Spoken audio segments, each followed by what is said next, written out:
এখন আমরা ধারা চ্যাপ্টারে কিছু বোর্ড এমসিকিউ প্রশ্ন সমাধান শিখব। এখানে আমাদের একটি সমান্তর ধারা দিয়েছে। প্রশ্নটা বরিশাল বোর্ড 2017 সালে এসেছিল। এখানে আমাদের সাধারণ অন্তর বের করতে বলছে। আমরা জানি সাধারণ অন্তর ডি সমান পাশাপাশি দুটি পদের বিয়োগফল। আমরা জানি সাধারণ অন্তর ডি দ্বারা প্রকাশ করা হয় ডি সমান পাশাপাশি দুটি পদের বিয়োগফল। তো এখানে -16 এবং -8 এই দুইটা পাশাপাশি পদ, তাহলে আমরা দুইটা পদকে বিয়োগ করে দেব। দ্বিতীয় পদ থেকে আমরা প্রথম পদকে বিয়োগ করে দেব। -8 পরে আমাদের মাইনাস, আর এখানে আমাদের -16 আছে, তাহলে এখানে -16 লিখে দেব। এখানে আমাদের এই মাইনাসটা হচ্ছে সূত্রের মাইনাস, তাহলে -8 মাইনাসে মাইনাসে গুণ করলে প্লাস হয়ে যাবে +16, এটাকে যোগ বিয়োগ করলে +8, তাহলে আমাদের উত্তর হবে খ। এই প্রশ্নটি সিলেট বোর্ড 2016 সালে এসেছিল। এই ধারাটির সাধারণ অন্তর জানতে চাওয়া হয়েছে। তো আমরা সাধারণ অন্তরের আগেই সূত্র জানছি যে ডি দ্বারা প্রকাশ করা এবং পাশাপাশি দুটি পদের বিয়োগফল। তাহলে ডি সমান, এখানে আমাদের এটা প্রথম পদ, এটা দ্বিতীয় পদ, আমরা যে কোনো দুইটা পদকে বিয়োগ করে দেব। কিন্তু আমাদের বিয়োগ করার ক্ষেত্রে একটা জিনিস খেয়াল রাখতে হবে, সেটা হচ্ছে দ্বিতীয় পদ থেকে আমরা প্রথম পদ বিয়োগ করব, অর্থাৎ পরবর্তী পদ থেকে আগের পদটাকে বিয়োগ করতে হবে। যেমন 12 থেকে আমরা যদি 9 বিয়োগ করি তাহলে আমাদের আসে 3, তারপর 9 থেকে যদি 6 বিয়োগ করি আসে 3, তারপর 6 থেকে 3 বিয়োগ করলে আসে 3, তাহলে ডি এর মান হবে 9 বিয়োগ 6 অথবা 6 বিয়োগ 3 অথবা 12 বিয়োগ 9 সমান 3, তাহলে আমাদের উত্তর হবে খ। কুমিল্লা বোর্ড 2019 সালে এই প্রশ্নটি এসেছিল। এই ধারাটির আমাদের পদের সংখ্যা জানতে চাওয়া হয়েছে।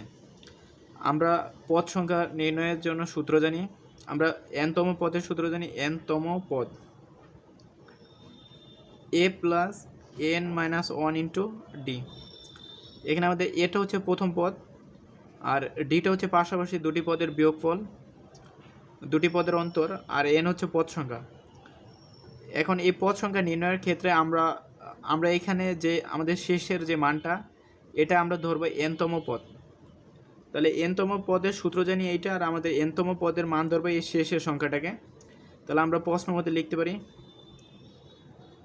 a plus n-1 into D সমান 101, কারণ এটাও n-তম পদের মান আর এটাও n-তম পদের মান।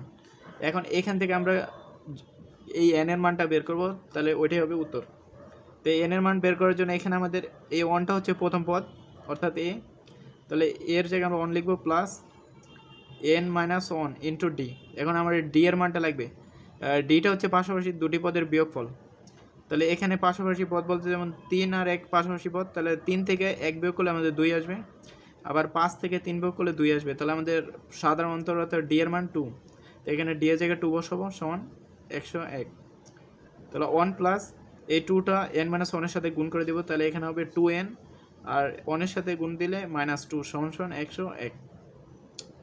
তাহলে এখানে আসবে 2n 1 আর -2, তাহলে হবে -1 সমান 101। 2n সমান 101, এখানে মাইনাস আছে ডান পাশে চলে গেলে প্লাস আসবে, তাহলে 2n সমান 102, তাহলে n সমান 102 ডিভাইডেড বাই 2, তাহলে এটা হবে 51। তাহলে আমাদের অ্যান্সার হবে ক। এই ধারা প্রশ্নটা চট্টগ্রাম বোর্ড 2019 সালে এসেছিল। এখানে আমাদের ধারাটির 12তম পদ নির্ণয় করতে বলছে। তাহলে আমাদের যেহেতু পদ নির্ণয় করতে বলছে, আমাদের প্রথমে n-তম পদের সূত্র জানতে হবে।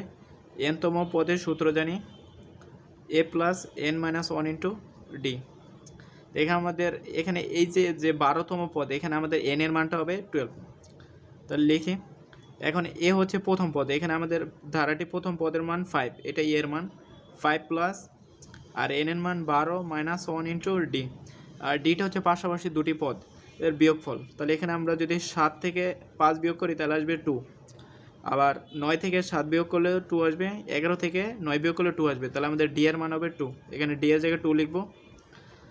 5 প্লাস 11 ইন্টু 2, 5 প্লাস 11 22, তাহলে 27, তো আমাদের উত্তর হবে ক। এবার এই প্রশ্নটা ঢাকা বোর্ড 2017 সালে এসেছিল। আমাদের একটি সমান্তর ধারা আছে, ধারাটির দশম পদ নির্ণয় করতে বলছে। তো আমরা শুরুতেই এখানে এনতম পদের সূত্র নির্ণয়ের সূত্র জানছি, a plus n minus one into D. আমরা এই সূত্রে শুধু n এর জায়গায় আমরা এখানে 12তম পদ বলছে সেজন্য 12 লিখছি, এখানে দশম পদ বলছে তাহলে এখানে আমরা n এর মান লিখবো 10। তাহলে a plus n minus one into D.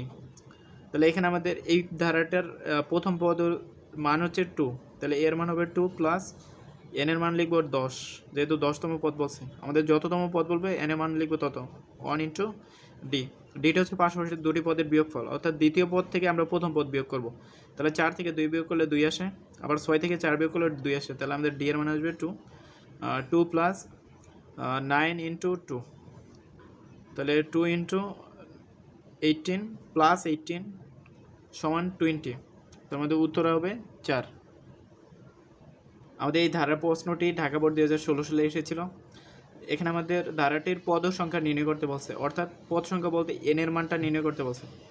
তো আমাদের এখানে তো আমাদের যে শেষে যে মানটা থাকবে এটাকে আমরা ধরে নিব nতম পদ। তাহলে আমরা nতম পদের সূত্র জানি, a plus n minus one into D. তাহলে nতম পদের মান এইটা, আর আমাদের nতম পদের মান ধরে নিছি এইটা। তাহলে আমরা প্রশ্ন মতে তাহলে nতম পদ সমান 59। তাহলে আমরা প্রশ্ন মতে লিখতে পারি a plus n minus one into D সমান 59। তো এখান থেকে আমাদের n এর মানটা বের করব। তাহলে এখানে আমাদের a এর মান, a বলতে আমাদের প্রথম পদের মান দেওয়া আছে 5, তাহলে এর মান হবে 5 প্লাস n এর মান তো জানি না, n into n minus one into D. D হচ্ছে পাশাপাশি দুটি পদের বিয়োগফল, যেমন এখানে 11 আর 5 পাশাপাশি পদ, 11 থেকে 5 বিয়োগ করলে আসবে 6, তারপর 17 থেকে 11 বিয়োগ করলে 6 আসবে, তাহলে আমাদের ডি এর মান হবে 6 সমান 5 না। তাহলে 5 প্লাস এখন 6টা n মাইনাস ওয়ানের সাথে গুণ করে আসছে, তাহলে গুণ করে দেবো 6 ইন্টু n, 6n মাইনাস ওয়ানের সাথে 6 গুণ করলে 6 সমান 59। তাহলে এখানে 6n মাইনাস 6 আর প্লাস 5 সমান মাইনাস 1 হবে 59। তাহলে 6n সমান 59 প্লাস 1, তাহলে 6n সমান 60, তাহলে n সমান 60 ডিভাইড বাই 6 সমান 10। তাহলে আমাদের উত্তর হবে খ। এই ধারা প্রশ্নটি চট্টগ্রাম বোর্ড 16 সালে এসেছিল। এখানে আমাদের ধারাটির কততম পদের মান 93। তো এখন আমাদের কততম পদ, তাহলে আমাদের এখানে আমাদের n এর মানটা জানতে চাইছে। তাহলে আমরা তো জানি না কততম পদ, তাহলে আমরা ধরে নিব nতম পদের মান 93। তাহলে আমরা nতম পদের সূত্র জানি, a plus n minus one into D. আর আমরা এই 93টাকে nতম পদ ধরে নিব, nতম পদ 93। তাহলে আমরা প্রশ্ন মতে এই nতম পদ সমান এই nতম পদ লিখতে পারি। তাহলে a plus n minus one into D সমান 93। এখানে এ হচ্ছে প্রথম পদ, তাহলে প্রথম পদের মান দেওয়া আছে 6 প্লাস আর n এর মান তো জানি না, n এর মানটা বের করব minus one into D. D এর মান হচ্ছে পাশাপাশি দুটি পদের বিয়োগফল। এই 9 থেকে আমরা 6 বিয়োগ করলে 3 আসবে, 12 থেকে 9 বিয়োগ করলে 3 আসবে, তাহলে আমাদের ডি এর মান হবে 3। তো এখানে 3 বসাবো সমান 93। তাহলে 6 প্লাস এখন 3টা n মাইনাস ওয়ানের সাথে গুণ আকারে আসছে, তাহলে গুণ করে দেবো। তাহলে n এর সাথে 3 গুণ করলে 3n, এখানে মাইনাস আছে, মাইনাসে প্লাস মাইনাস, 1 এর সাথে 3 গুণ করলে 1 সমান 93। তাহলে 6 প্লাস 6 আর মাইনাস 3, তাহলে এখানে হবে 3n প্লাস 3 সমান 93। তাহলে 3n সমান 93 মাইনাস 3, এখানে প্লাস ছিল এই পাশে গেলে মাইনাস হয়ে যাবে। তাহলে 3n সমান 90, n সমান 90 ডিভাইড বাই 3 সমান 30। তাহলে আমাদের উত্তর হবে ক। এই ধারার প্রশ্নটি চট্টগ্রাম বোর্ড 2020 সালে এসেছিল। একটি সমান্তর ধারা দেওয়া আছে, সমান্তর ধারাটি 15টি পদের সমষ্টি নির্ণয় করতে বলছে। আমরা n সংখ্যক পদের সমষ্টির সূত্র জানি, সমান্তর ধারা n সংখ্যক পদের সমষ্টির সূত্র জানি, Sn সমান n divided by 2 second bracket 2a plus n minus 1 into d. এখানে n হচ্ছে পদ সংখ্যা, এখানে যেমন 15টি পদ দিয়েছে তাহলে n এর মান হবে 15, আর a হচ্ছে প্রথম পদের মান দিয়েছে 3, আর ডি হচ্ছে পাশাপাশি দুটি পদের বিয়োগফল, 6 থেকে 3 বিয়োগ, তাহলে 3 হবে, 9 থেকে 3 বিয়োগ 3। তাহলে n এর মান 15 divided by 2 second bracket 2 into A, 2 into A, এখানে আমাদের এ এর মান হচ্ছে 3 প্লাস এন এর মান হচ্ছে 15, 15 লিখবো মাইনাস 1 ইন্টু ডি, ডি হচ্ছে পাশাপাশি দুটি পদের বিয়োগফল, তাহলে 3 সেকেন্ড ব্র্যাকেট, তাহলে 15 ডিভাইড বাই 2, 3 দুগুণে 6 প্লাস 15 থেকে 1 বিয়োগ করলে 14 ইন্টু 3, তাহলে 15 ডিভাইড বাই 2, 6 প্লাস 3 4 12, 12 2 থেকে 1, 3 একে 3 আর 1 4, 42, তাহলে 15 ডিভাইড বাই 2 ইন্টু 42 আর 6 48, তাহলে 48কে 2 দিয়ে ভাগ করলে হবে উপরে 24, তাহলে 15 ইন্টু 24, 360 হবে, অ্যান্সার হবে খ।